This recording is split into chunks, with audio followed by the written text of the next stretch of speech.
What I can say is we've made a definite step, a step in our understanding and the deployment of what we put on track.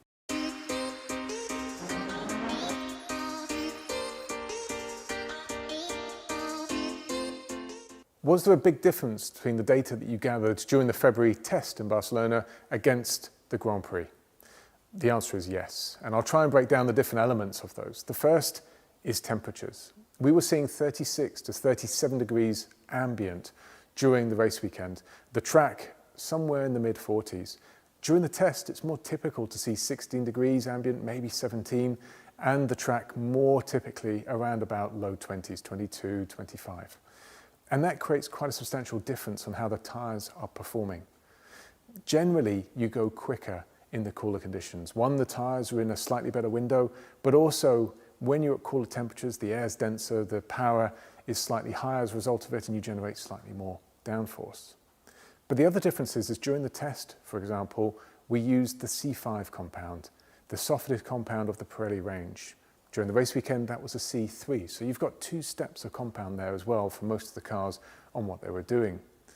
The difference also is that during the test, you have very little of these compounds available to you. You're not doing a full qualifying program. You're perhaps just doing 1 or 2 fast laps. And during the race weekend, again, you have a qualifying where you have sufficient amounts of tyres. In our case as well, but in most competitors' case, the car is completely different. So ours visually was just a completely different car. The bodywork had changed. We had updated the car for Bahrain. But that applies to our competitors as well. For the most part, everyone has been evolving and changing their cars. And that's one of the beauties of Formula One. Your car is rarely the same 1 week to the next. You're continuously updating it, changing it, learning from the experiences that you've gathered across the previous race weekend. And as a result of that, what you learnt in February is going to be very different to a car that you're racing in May. What had been the original strategy for Lewis starting on that medium tyre?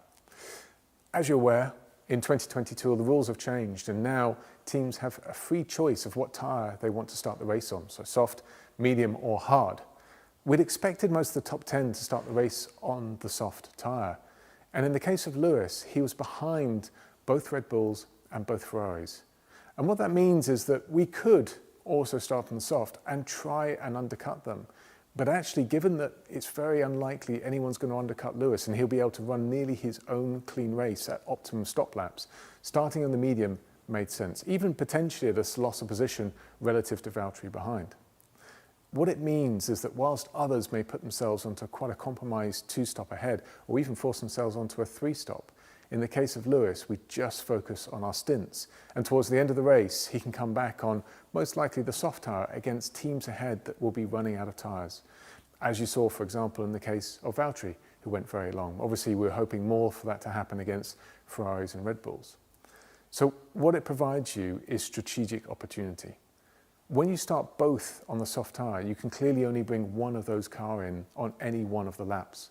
So if there's very high degradation, which there was, what it means is it becomes very difficult when you have 2 cars line astern. The second of the 2 may suffer, may have to go a lap longer, and your undercut opportunities are reduced. And again, that medium just means that Lewis's race is his own. It's not the same stop lap as George, and he can go further. Where it would have ended up, it's difficult to tell, but with his car pace and the fact he could have run his strategy, definitely a podium was in order. Did Lewis have damage after his lap 1 collision with Magnussen? There was damage in as much as there was a puncture, so obviously the tyre had failed, but the aerodynamic structures were fine. The front wing was fine, the floor was fine, the rear wing was fine. And once we were able to bring Lewis back into the pits and change to another set of tyres, his pace, as you saw, was very, very strong. In fact, for a lot of the race, he was just the fastest car. How did George manage to fend off Verstappen for so many laps? George did an incredible job at defending. He really was very, very good at both under braking, but also really just positioning the car where it needed to be. He did that relative to Perez for quite a few laps, and then the Red Bulls inverted the cars and put Verstappen behind. But Verstappen also had a problem.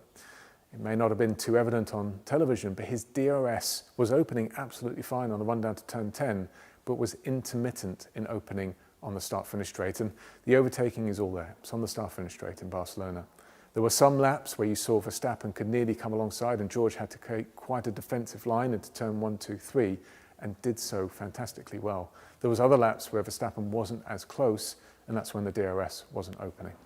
So to answer the question, part of it is just an incredible amount of racing skill that George has inherently, and the second part of it is a little bit of lady luck on our side when Red Bull didn't have a working DRS for a number of those laps.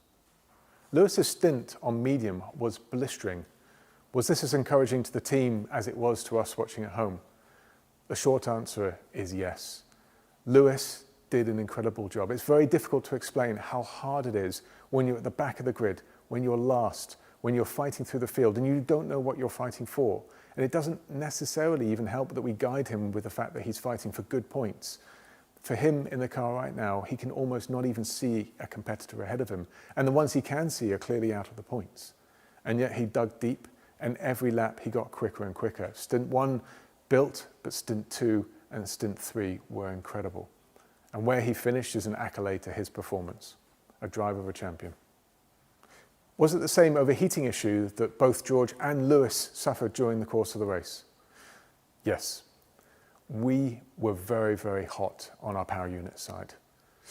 To give some context, the ambient temperature, as mentioned previously, was up to 37 degrees in the race. Started around about 36 and actually went up later on in the afternoon.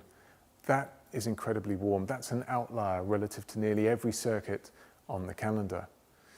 The drivers had to respond, and the way you do is by looking after the power unit, making sure your nose is in clear air, making sure you're doing lots of lift and coast. So effectively you're lifting off the throttle before applying the brakes at the end of the long straights.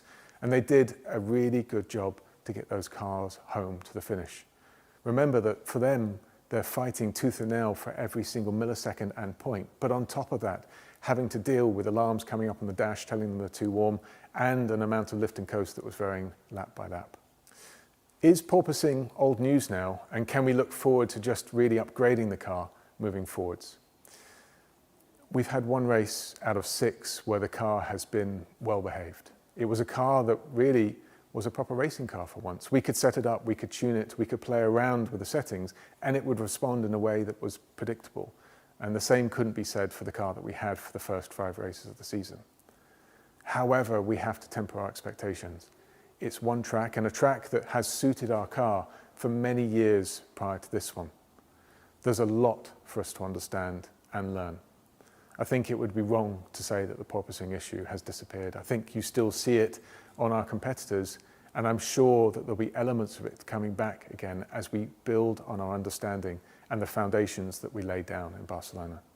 What I can say is we've made a definite step, a step in our understanding and the deployment of what we put on track. And we can build on that, and not the same as could be said for the first 5 races with the car that we had there. We will move forward from where we are now, but it will be a journey. It's not going to happen overnight. And we've got difficult tracks coming up. We've got Monaco and Baku, which will throw up their own challenges and surprises. The difference now, though, is we have a car that's within touching distance of the front, and a car that we can fight for a championship with. Thank you for all of your questions, and we look forward to answering them again after the Monaco Grand Prix this weekend.